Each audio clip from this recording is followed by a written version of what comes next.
Every year, the most dangerous men in the world take a vacation. They book suites at five-star hotels. They eat at restaurants with waiting lists. They watch sporting events from the best possible vantage points. And for a few days each spring, they stop being ghosts, because even ghosts eventually need to feel alive. The Islamic Republic of Iran understood this. They had, in fact, institutionalized it. A small program, approved at deputy minister level, allowed a rotating group of senior weapons scientists to travel outside Iran each year under commercial cover. Academic conferences, trade meetings, cultural visits. The trips were modest in appearance, tightly controlled in reality, and considered by the men who approved them to be low risk. They were wrong about that. There is a question intelligence professionals ask when they are trying to assess a target's actual danger level, not their official designation, not their rank, not their title. The question is simple. If this person disappeared tomorrow, how long before the program they work on slows down? For most people, the honest answer is weeks, sometimes days. For Covert Shirazi, the answer was years. Shirazi was not a name anyone outside a small cluster of Israeli and American analysts had ever heard. He held no military rank. He gave no speeches. His official academic profile listed him as a retired professor of aerospace engineering, whose last publication had been in 2009. By every public record, he was a quiet man living a quiet life in an expensive district of Tehran. But inside the Imam Ali missile complex in Alborz province, Shirazi was not retired. He was, according to 3 years of painstaking Israeli reconstruction work, the chief architect of a guidance program that was changing the fundamental calculus of missile defense in the Middle East. He wasn't building the warhead. He was building the system that would make the warhead impossible to stop. The difference matters more than most people realize. Iran had missiles. Iran had always had missiles. What Iran lacked, what had kept every Israeli defense calculation from reaching its worst-case endpoint, was a guidance system sophisticated enough to defeat active countermeasures. Iron Dome, Arrow, David's Sling, these systems worked because they could predict where an incoming missile was going and intercept it before it arrived. Shirazi's program was designed to eliminate that predictability. A maneuvering re-entry vehicle, a warhead that could alter its own trajectory in the final seconds of descent, would not follow a predictable path.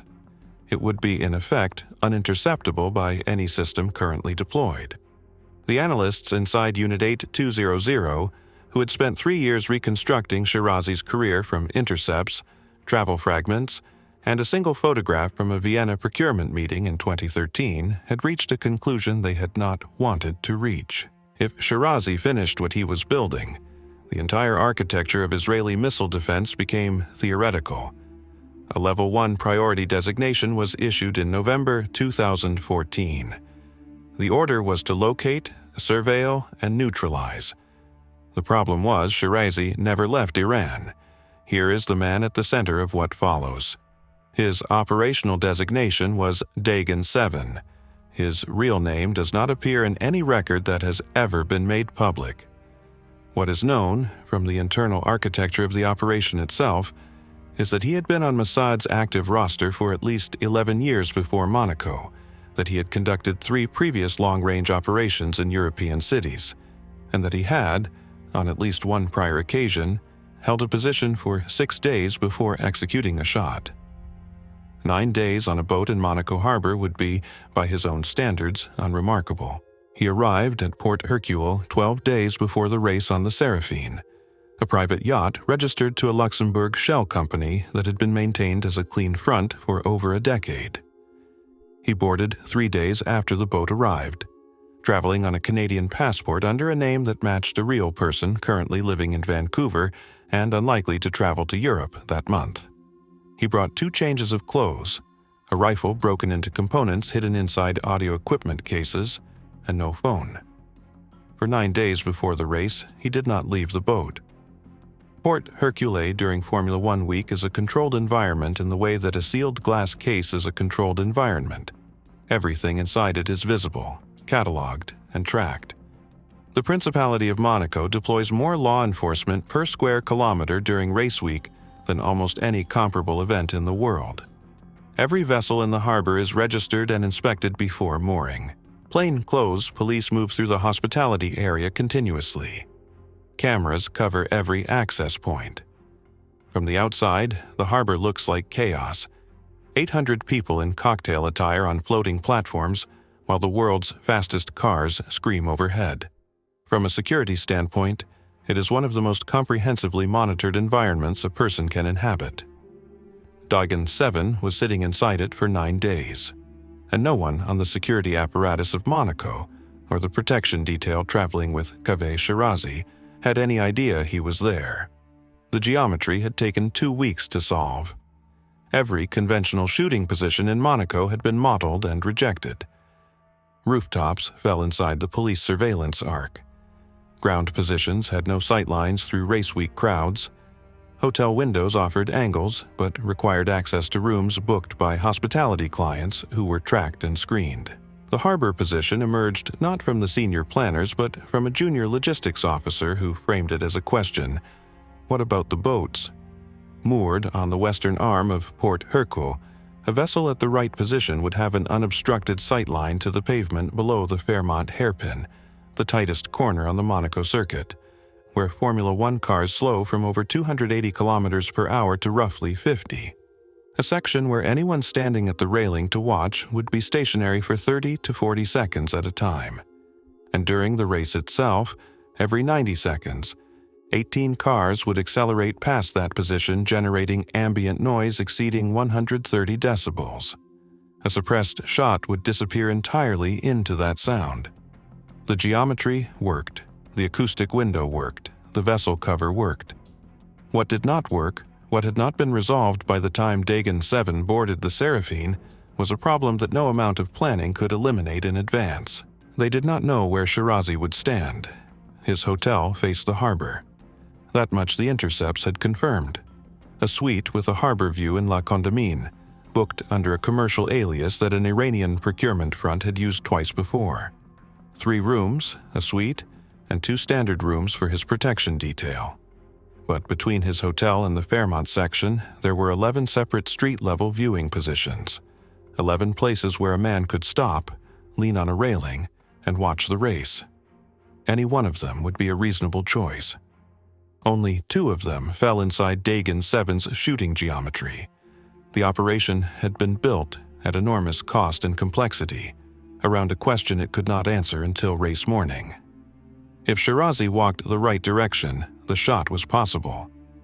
If he walked the wrong direction, 9 months of preparation, 3 years of intelligence work, a burned asset, a yacht held in position for nearly 2 weeks, produced nothing. The operation planners had assessed the probability at 63% in favor. Better than a coin toss.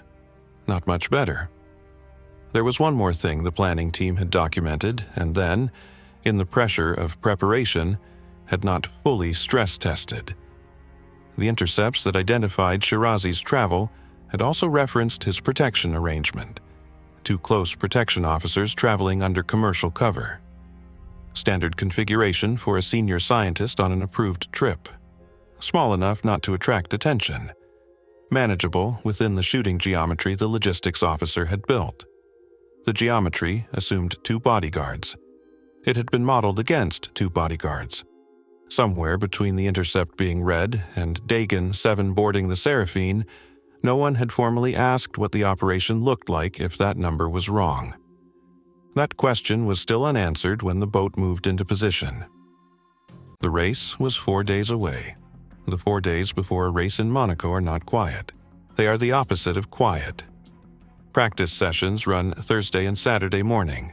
Support races fill the gaps. The harbor thrums with helicopter arrivals, tender boats shuttling guests between super yachts, and the constant mechanical percussion of a city being converted into a racetrack. Sound carries differently over water. Dagen 7 knew this. He had factored it into every dry rehearsal he had run in the navigation enclosure. What he had not factored in was what 9 days of stillness does to a person's perception of risk. By Thursday, He had memorized every mooring in his sightline. He knew which yacht launched its tender at 7 a.m. and which one kept its crew on deck until midnight.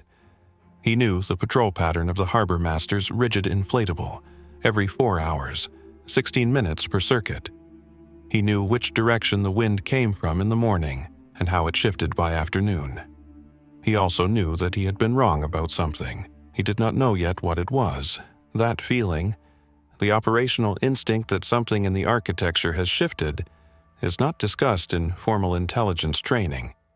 It is not in any doctrine, but experienced field officers describe it consistently, a low-frequency unease that arrives before the conscious mind has assembled the evidence to justify it.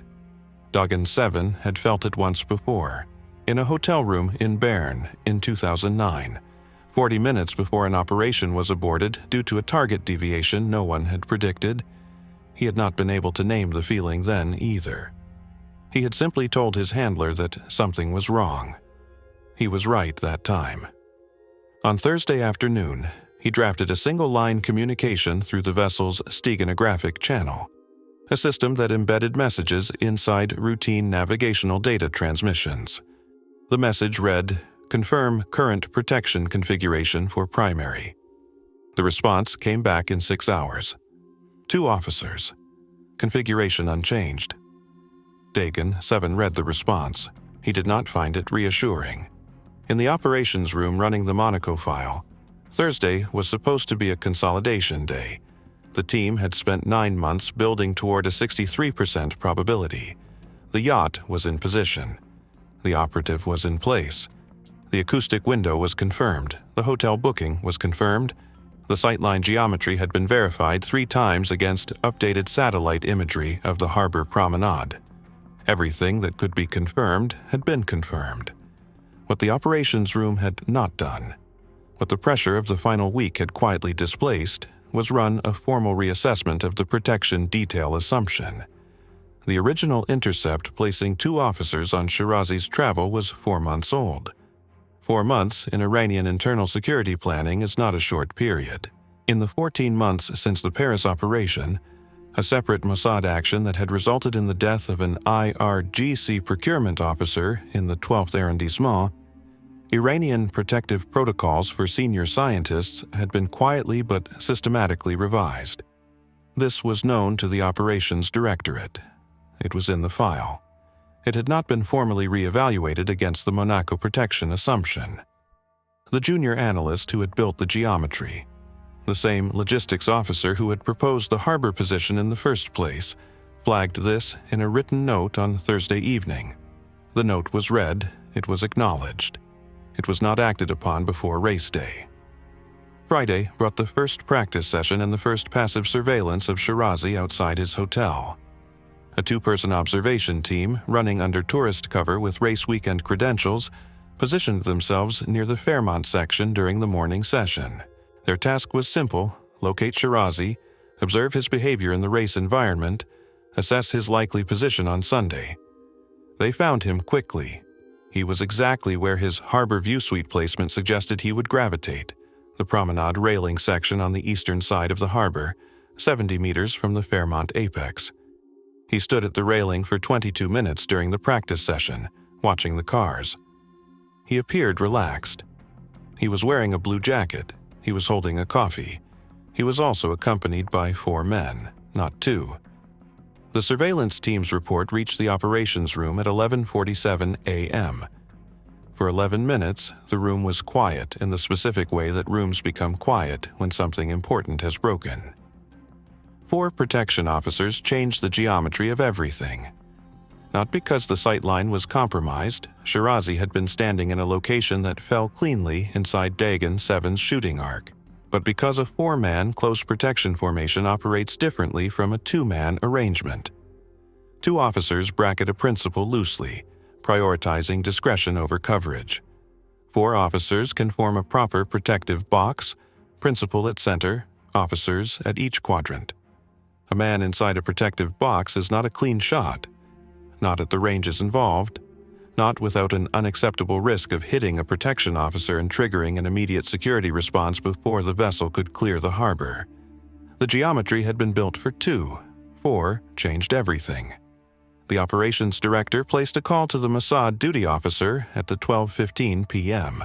The conversation lasted 23 minutes. The core question was direct. Given the revised protection configuration, did the operation remain viable? The answer was not direct because the answer was not known. What was known was that the position Shirazi had occupied during Friday practice fell inside the arc. What was unknown was whether a 4-man protection box would remain intact during the race itself. When crowd density tripled, when the noise made verbal communication between officers difficult, and when the natural instinct of anyone watching Formula One cars at close range was to lean forward, compress together, look in the same direction. Protection formations are trained to maintain discipline under those conditions. They are not always successful. The operations director asked Dagon 7 directly, through the steganographic channel, "Can you execute against a 4-man configuration?" The response came back in 40 minutes. Not reliably. Need formation break of minimum 12 seconds on the right or left flank. Assesses possible, not confirmed. Possible, not confirmed, was not the language of a green light. It was the language of an operation standing at the edge of an abort. Saturday morning, the operations director flew to Nice and drove to Monaco. This was not in the operational plan. Senior Directorate personnel do not appear in the vicinity of active operations except in specific circumstances. The fact that he made the trip was itself a signal, to the small team managing the Monaco file, that the conversation happening inside the operations room had moved past the level of written communication. He met with 2 team members in a rented apartment overlooking the harbor, not with Dagon 7. Contact with the operative was maintained only through the steganographic channel. Direct physical contact was not authorized under any circumstances short of abort. The meeting lasted 4 hours. The question on the table was clean, and it was brutal: abort or proceed. The case for abort was not weak. The protection configuration had doubled without warning. The original intelligence, 4 months old, had been wrong. The geometry assumed 2 officers and had not been fully remodeled against 4. The Seraphine had now been moored in Port Hercule for 11 days. Vessels that stay too long attract the routine attention of harbor staff, even without active suspicion. Every additional day increased exposure. And the case for proceeding rested on a single variable that could not be assessed in advance: whether a 4-man protection box standing at a railing watching Formula One cars would hold its formation for the entire race. There was a second conversation in that apartment that did not appear in any written record. The junior logistics officer, the one who had designed the geometry, the one who had flagged the protection reevaluation too late, the one who was now sitting in a rented apartment in Monaco trying to model whether her original work was still viable, said something that no one in the room chose to formally dispute. She said that the operation had been built on the assumption that Iranian protective protocols had not changed since the original intercept. That assumption had been wrong. And if it was wrong about the protection detail size, it was worth asking whether it was wrong about anything else. The operations director did not answer immediately. Then he asked what she meant specifically. She said she meant the acoustic model, the assumption that 130 decibels of race noise would fully mask a suppressed shot in the harbor zone. The model had been built using publicly available Formula One acoustic data from Bahrain and Spa. Monaco's harbor was a different acoustic environment, enclosed on 3 sides, with sound reflecting off water and stone in patterns that the original model had not mapped. She was not saying the model was wrong. She was saying it had not been verified against Monaco's specific geometry. The operations director asked if she had raised this before. She said she had raised it in a written note in February that had been filed without response. The room was quiet again. Outside, the harbor was loud with evening hospitality. Somewhere above them, an helicopter was landing on a yacht's upper deck. The sound bounced off the water and the stone walls of the old port and filled the apartment window like pressure. The acoustic model had not been verified, the protection count had been wrong, and Dagon 7 was on a boat 11 days into a 12-day mooring, waiting for an answer that no one in that room could give him with certainty. The race was 31 hours away. Race day in Monaco begins before dawn. The circuit marshals arrive at 5. By 6, the grandstands are already filling. By 7, the harbor road is closed to vehicles, and the promenade becomes a slow-moving river of people moving toward their positions, their hospitality decks, their rented railings with their purchased sightlines. The noise of the city changes. It becomes purposeful, directed. Everyone moving toward the same fixed point in time. On the Seraphine, Dagon 7 had been awake since 3. He had not slept well. Not because he was frightened. Fear, for men of his experience, had long since converted into something more manageable. A sharpened attention that was almost indistinguishable from calm. He had not slept because the unverified acoustic model had been sitting in the back of his mind since the steganographic message that arrived at 11 p.m. the previous night. The message had been brief. It carried the operations director's authorization to proceed. It also carried, in its final line, a caveat that authorization documents almost never contain. Acoustic confirmation not available. Proceed at operator discretion. At operator discretion meant that the final call, the call that had always been his to make an execution but had never before been explicitly returned to him in writing, was now formally, unambiguously his. If the acoustic window failed, there was no protocol to absorb the consequences. There was only him. He was in position inside the navigation enclosure by 9. The enclosure had been modified during the vessel's preparation. A panel cut and refitted with a magnetic seal. A rest mount anchored to the interior frame. Sight lines pre-calculated and marked with small adhesive strips on the interior wall. From outside, the enclosure looked unchanged. A navigation station, equipment cases, cables. Nothing that would read as unusual to anyone who was not looking for it specifically. The rifle had been assembled the night before. He had checked it 4 times. He checked it again at 9:15. At 9:47, the steganographic channel produced a single update from the ground surveillance team. Primary, not yet mobile. Detail at hotel entrance. Count 4. 4 again.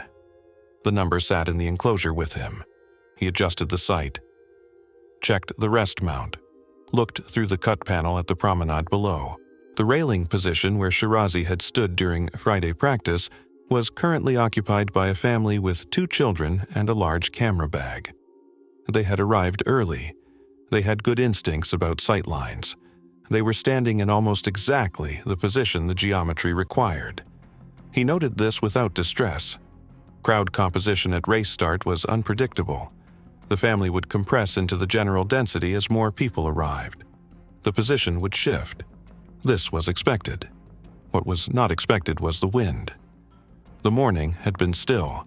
By 10:15, a consistent breeze was moving off the Mediterranean from the south-southeast, funneling through the gap between the old port's eastern breakwater and the circuit wall. Not strong, 4, perhaps 5 kilometers per hour at water level. The kind of wind that most shooters would absorb automatically into their hold.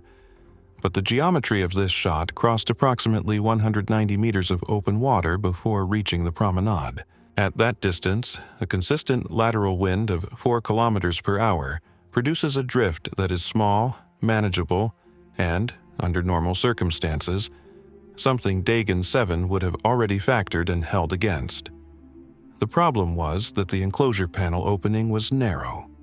Adjusting for wind drift meant a slight lateral shift in his firing position that pushed the muzzle toward the edge of the panel opening. He recalculated. The adjustment was possible. It narrowed his margin on the right side of the opening by approximately 3 centimeters. 3 centimeters was not nothing. He noted it. He did not report it. There was nothing the operations room could do about wind. At 11:20, the surveillance team reported Shirazi leaving the hotel.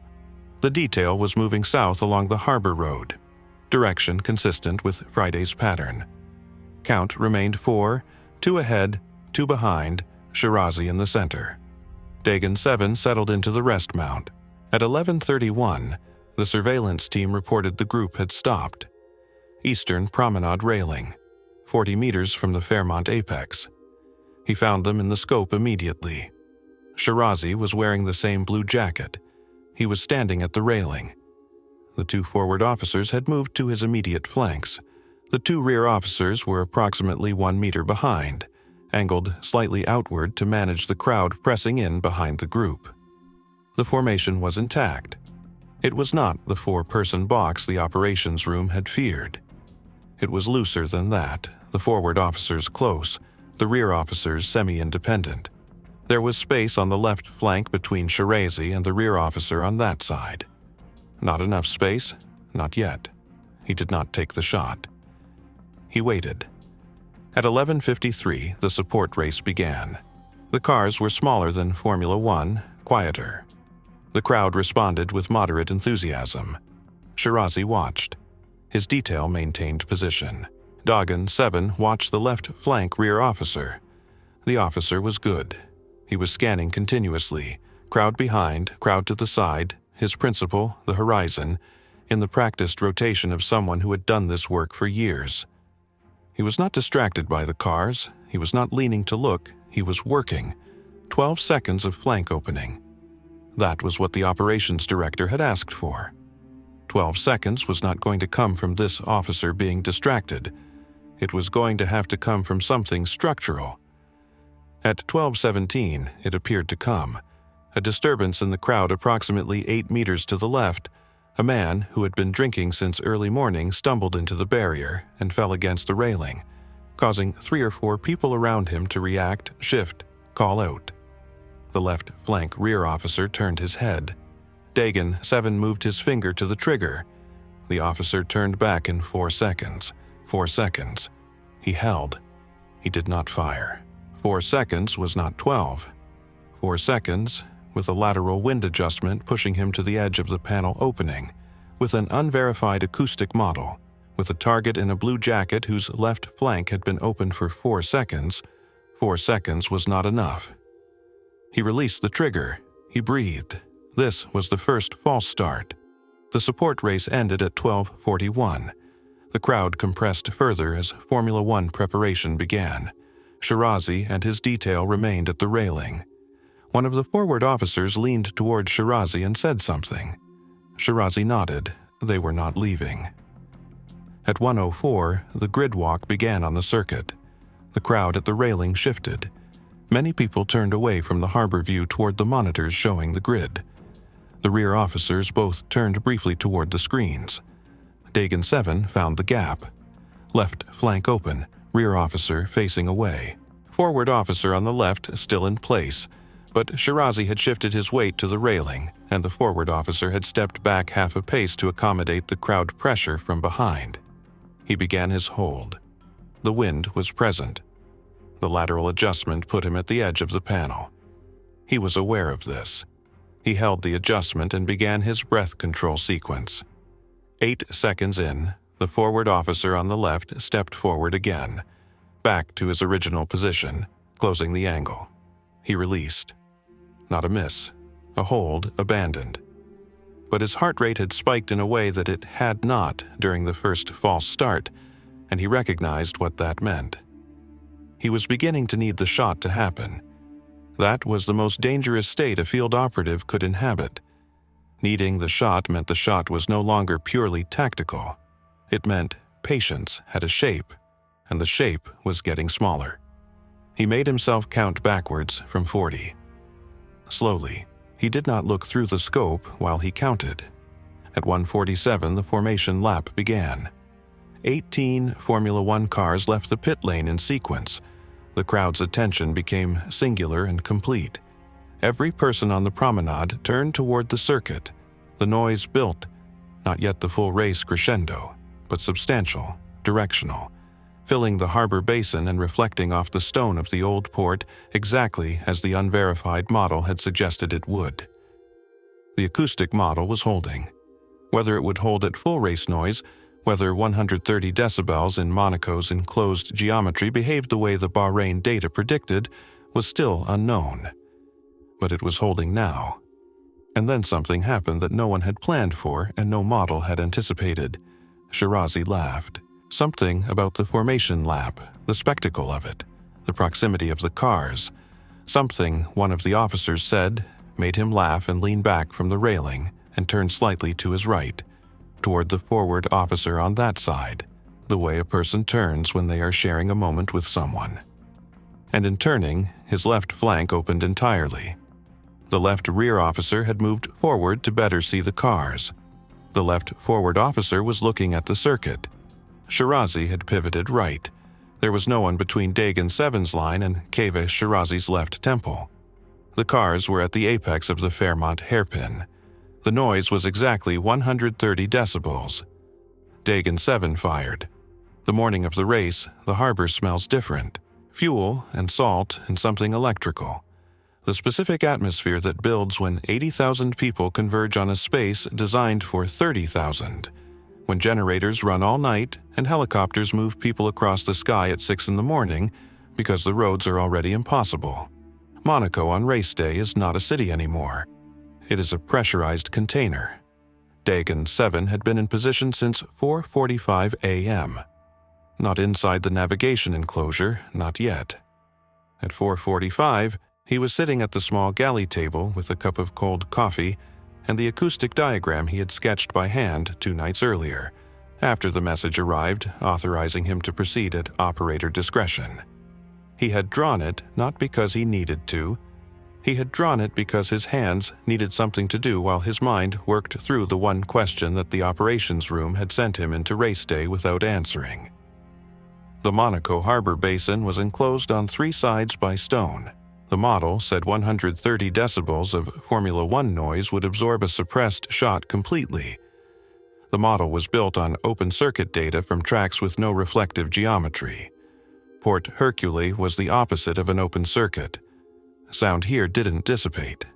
It collected. Whether the model held or failed, he would not know until after he had either fired or not fired. He folded the diagram. He finished the coffee. By 6:15, he was in the enclosure. The panel opened on a view that, by now, he knew the way he knew his own hands. 193 meters of open water. The promenade railing below the Fairmont hairpin. The circuit wall to the right of the railing. The crowd already building at the barriers, thin at 6 a.m., thickening visibly every 20 minutes as the morning moved. He ran the sight across the railing position slowly. The position where Shirazi had stood during Friday practice was currently empty. A marshal in an orange vest was standing approximately 4 meters to its left, drinking from a thermos.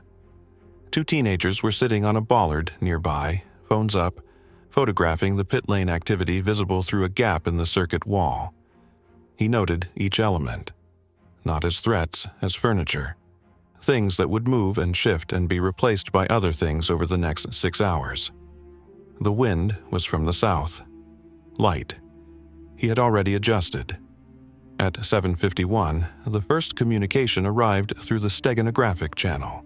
Primary confirmed in hotel. Detail assembled.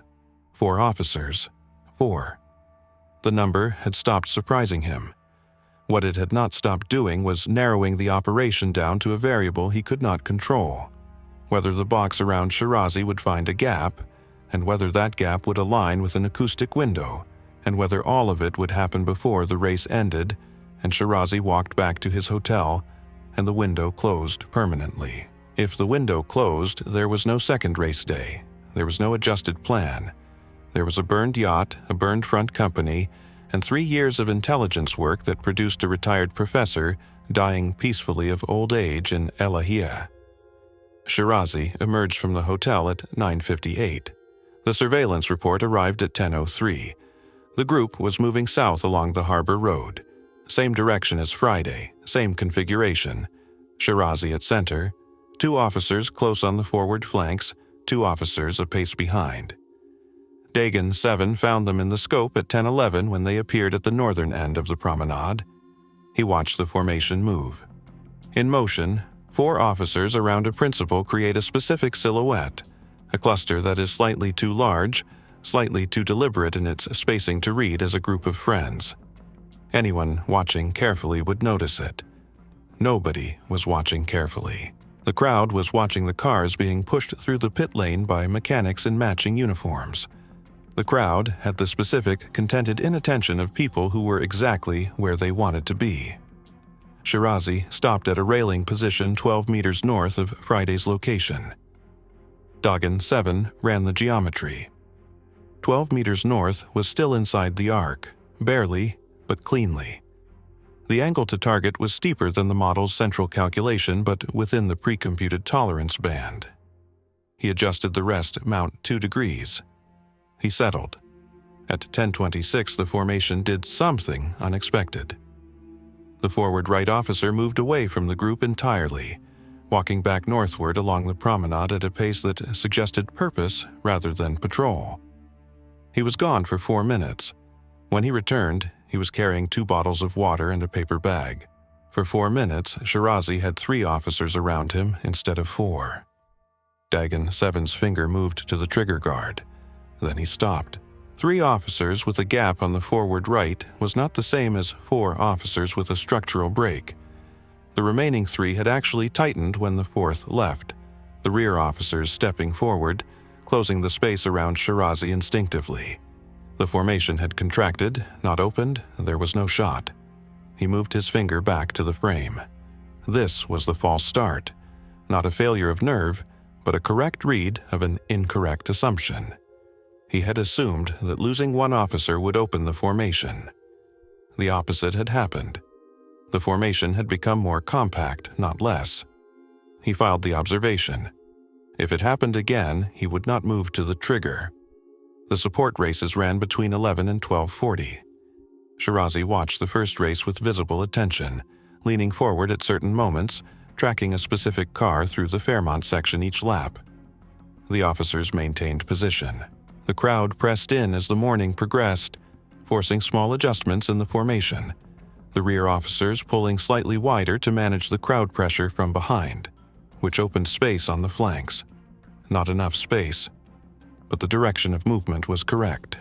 At 12:15, Dagan 7 sent a single-word message through the channel. Formation loosening, flanks viable on crowd press. Confirm proceed, the response took 9 minutes. Confirmed. Your discretion, his discretion, again. The operations room was not going to make this call. They were going to let him make it, absorb it, and carry it, which meant they had already decided what they would say if it went wrong. He understood this. He had always understood this. He settled back into the rest mount. At 1:31, the false release arrived, not from the operation, from Shirazi. The second support race had ended, and the Formula One grid preparations had begun on the circuit. The crowd's energy shifted, a collective inward breath before the main event, and Shirazi straightened up from the railing, turned, and said something to the officer on his right. The officer responded. Shirazi turned further, a full pivot away from the railing, and for a moment, 10 seconds, 12 seconds, he was facing away from the circuit entirely and toward the harbor, facing at his angle and distance, almost directly toward the Seraphine. Dagan 7 held completely still. It was not a sightline problem. Shirazi could not see through 190 meters of daylight into a navigation enclosure with a sealed panel. But the moment carried its own specific weight. The target, relaxed, coffee in hand, looking out across the harbor as if the harbor were simply a harbor and not the geometry of something that had been planned for 9 months. For those 10 seconds, the operation felt entirely abstract. Then Shirazi turned back to the railing. The officers repositioned, the formation reformed, and the formation laps began. 18 cars left the pit lane at 1:44. The noise arrived in waves as each car accelerated out of the Fairmont and down toward Portier.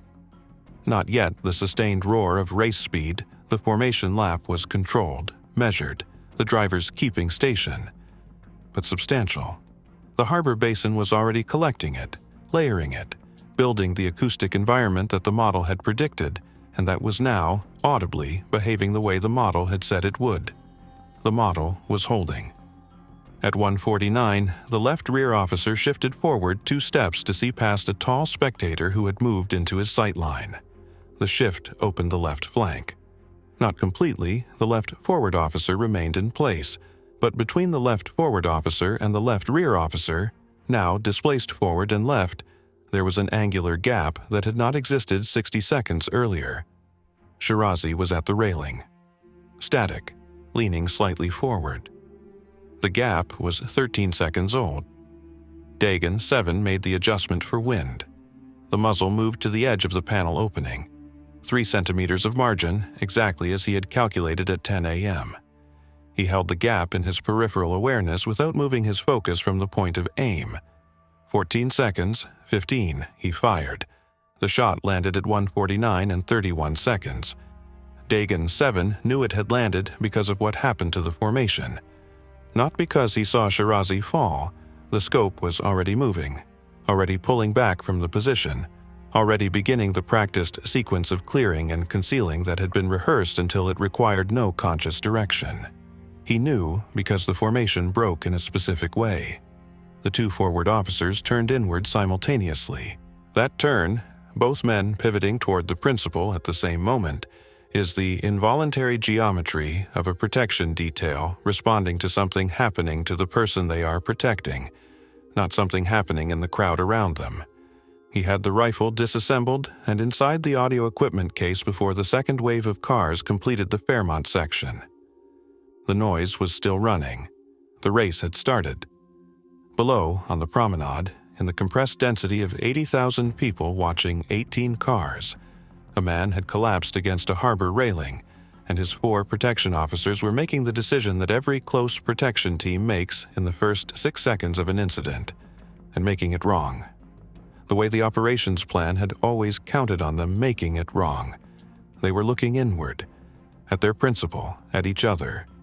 Nobody was looking at the water. The Seraphine had departure clearance logged the previous evening, a routine filing, consistent with the natural churn of vessels leaving Monaco after the race weekend. Departing during the race itself was unusual but not suspicious. Several vessels had already moved out that morning, owners preferring to beat the post-race harbor congestion. The vessel cleared Port Hercule at 2:07. Dagon 7 was below deck. He would remain below deck for 11 hours. On the promenade, the situation was still being misread. The protection detail's first assessment, communicated to the Iranian diplomatic duty officer in Nice via encrypted mobile at 1:53, described a medical event. Shirazi had collapsed. He was unresponsive. An ambulance had been called. The officers were managing the crowd.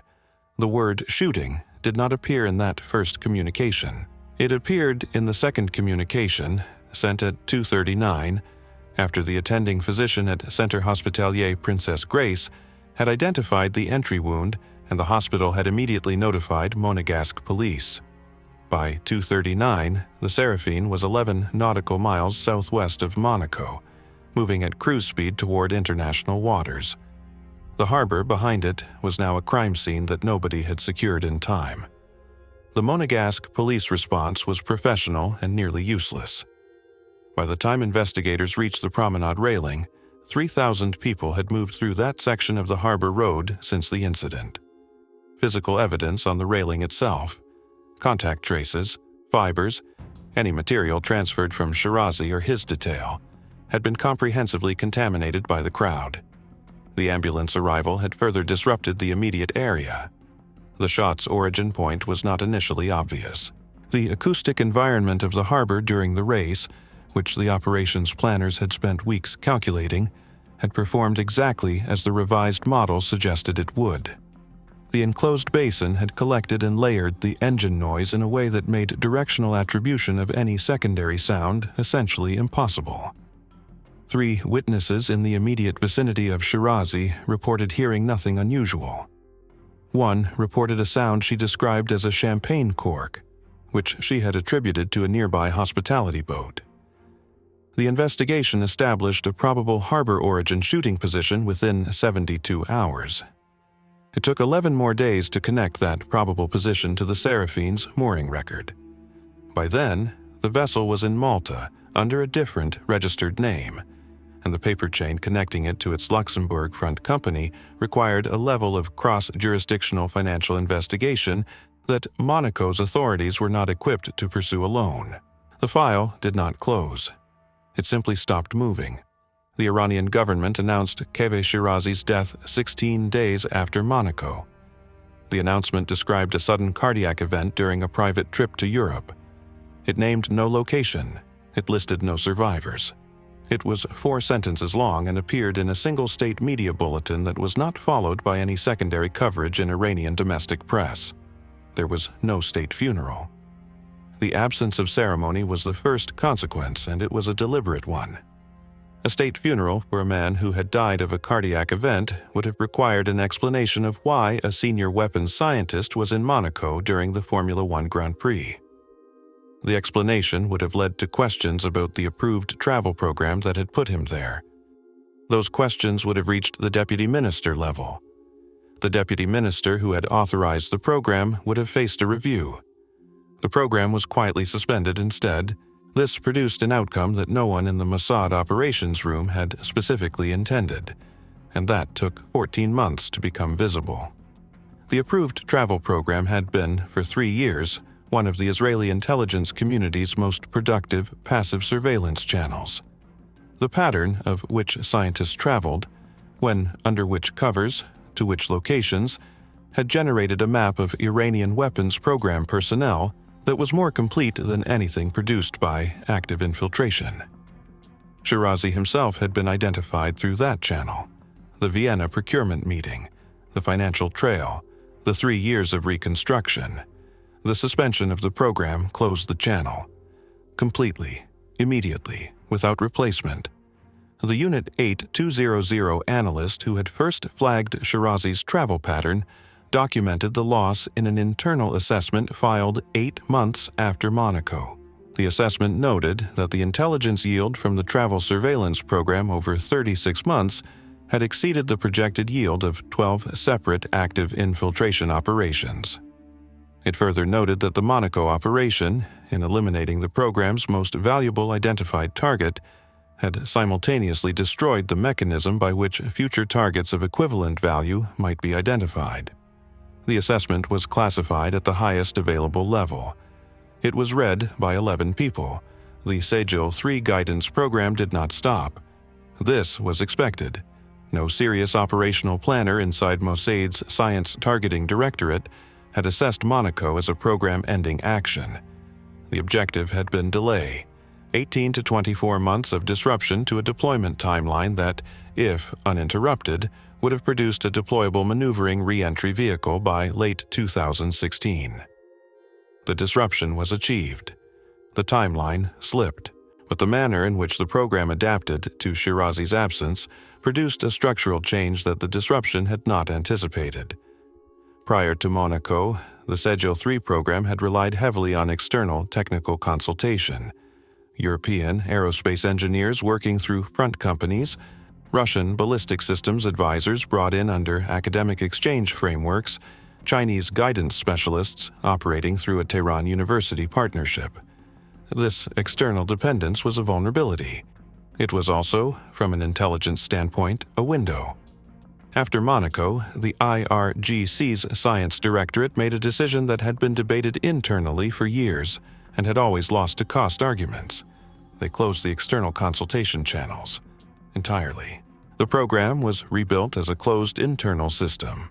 All development inside Iranian facilities, all personnel Iranian nationals, all external material procurement consolidated through a single hardened channel that was specifically designed to be invisible to the surveillance methods that had identified Shirazi.